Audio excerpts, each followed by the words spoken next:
Drivers throughout the Northwest Metro encountered a harrowing scene on the road Wednesday night. According to Rogers Police Chief Dan Wills, the chase started in his city. They got a call about a home burglary around 8:45 Wednesday night. Shortly afterwards, an officer spotted a vehicle that matched the description of a stolen vehicle involved in that crime. When the officer approached the car, a chase started. The pursuit went through Maple Grove and several other cities, at times topping speeds of 100 miles per hour. The chase happened on many roads, including Maple Grove Parkway and Weaver Lake Road. The chase ended in Plymouth.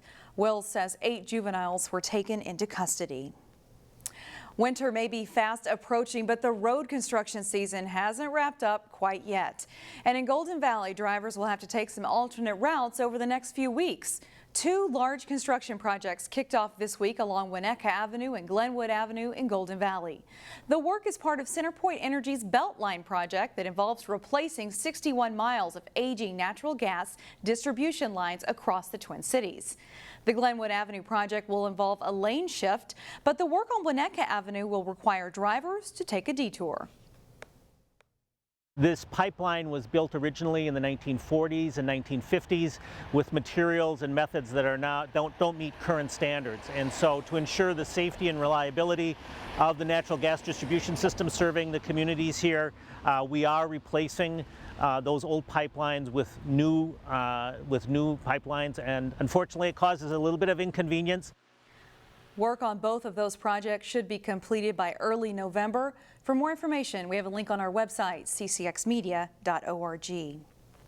Winter-like weather is on its way, and that means it's time to put your garden to bed. Reporter Sonia Goins goes in the garden to show us what to do to prepare for winter. There's nothing better than fall in Minnesota. Water shimmering off a pond is the perfect backdrop to this garden. Lamb's ear and hibiscus add a pop of color to the landscape. But soon, the Minnesota magic will fade. It is the last hurrah, though, for your houseplants. Bring those in, because they're not going to be happy. Line nursery gardening expert Donna Italian says if you still have houseplants outside, now is the time to bring them in. They're going to stress a little bit because you've waited long enough to bring them inside. Make sure to spray them down with insecticidal soap if there are any bugs on the plant. If you know there's some bugs, use Captain Jack's, things like that. If you still want to hold on to your blooming outdoor plants but don't want to bring them inside, cover them up. The kale's going to be happy. The Dusty Miller's going to be happy. Grasses would be happy.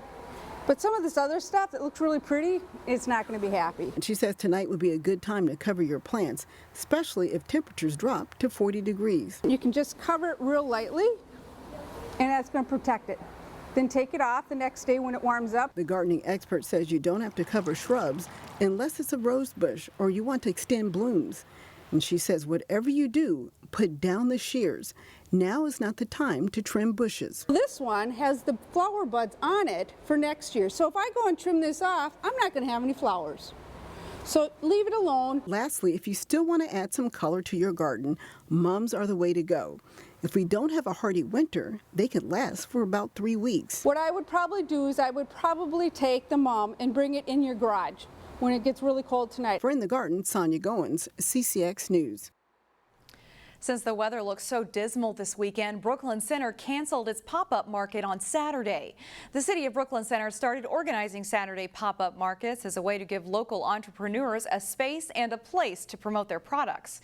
They hosted 4 in 2018 at the old Jerry's Food Lot and hosted a total of 3 this year, since this Saturdays will not happen due to the weather.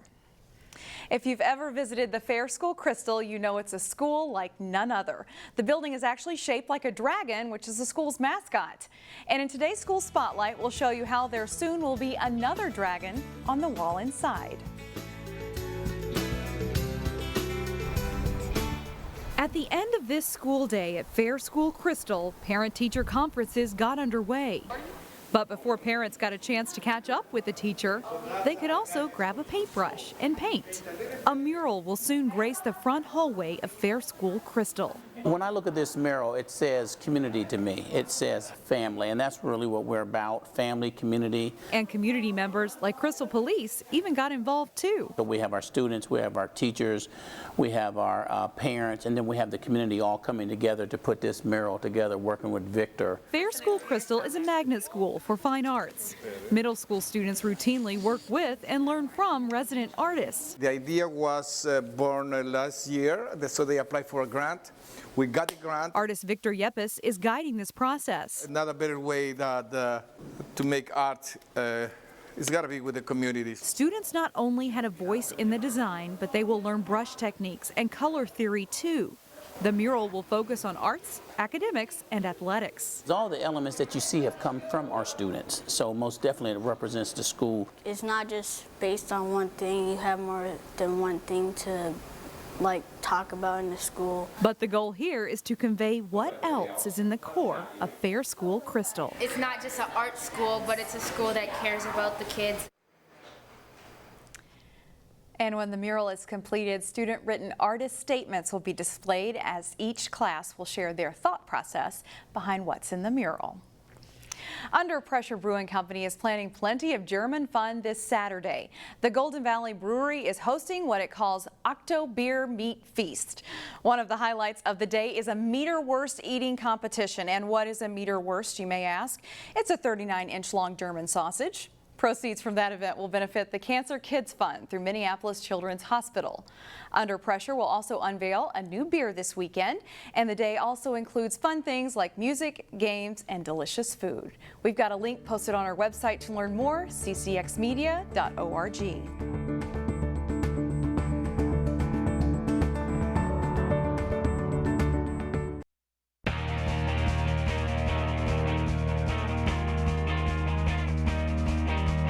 The Armstrong football team is enjoying one of its best seasons in program history.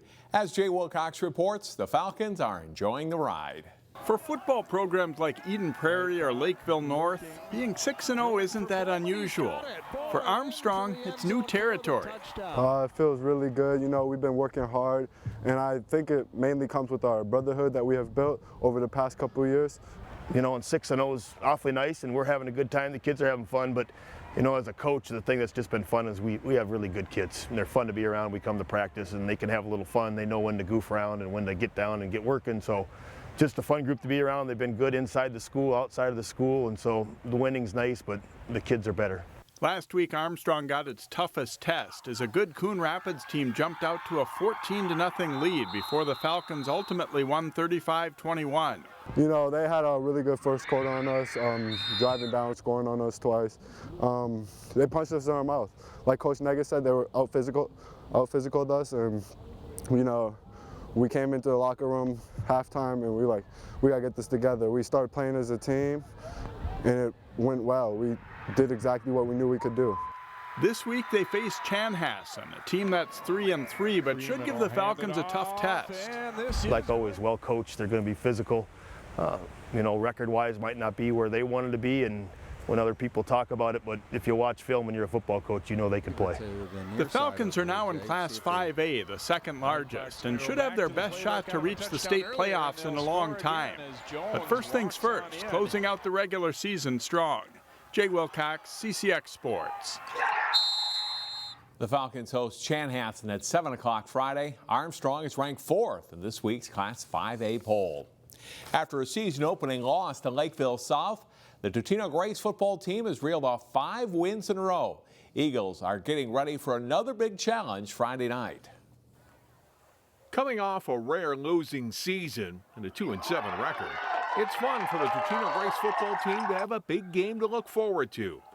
The Eagles, like their Friday night opponent Champlin Park, are 5-1. We put in so much work over the summer and the off season, and just working through the season. You know, it's been awesome, great experience during the games, and just taking all the returns we've had from last year. You know, it's just been working real hard, and it'll be fun. It feels good, but we can't get too ahead of ourselves. We still got to take it week by week and just do what we know best, and just to work hard to get to the next level. So, you know, hopefully we can go pretty far. The Eagles like the way they've played so far and know they'll get a big challenge Friday from the Rebels. They don't have a weakness, and they stretch you both vertically and horizontally. and they have speed, so they force you to make some plays in space and to cover. They have big strike capability for sure. While the team's record is good, there is still work to be done. The Eagles are taking it a week at a time. But Friday night showdown with Champlin Park should be fun. It's been a little bit of time since we've been in a big game like this, and I guess we're not necessarily used to not having big games like this, so we're happy to be in it. Kickoff is at 7 o'clock Friday at Champlin Park High School. Finally today, we are sad to report the loss of a Hall of Fame coach. John Hansen, a former Osseo High School teacher and head football coach, has passed away. John coached the Orioles football team from 1952 through the end of the 1991 season, winning 259 games, at the time a state record. His Osseo teams won 17 conference and 6 section titles, and the Orioles' 1970 team was voted state champions. In 2011, Carlton Field in Osseo was renamed John Hansen Stadium at Carlton Field. John is a member of 6 Halls of Fame, including being a charter member of our Hall of Fame here at CCX in 2004. Services for John Hansen are scheduled for 11 a.m. Saturday at St. Paul's Lutheran Church in Osseo, with visitation 1 hour prior. John would have been 92 years old on Saturday.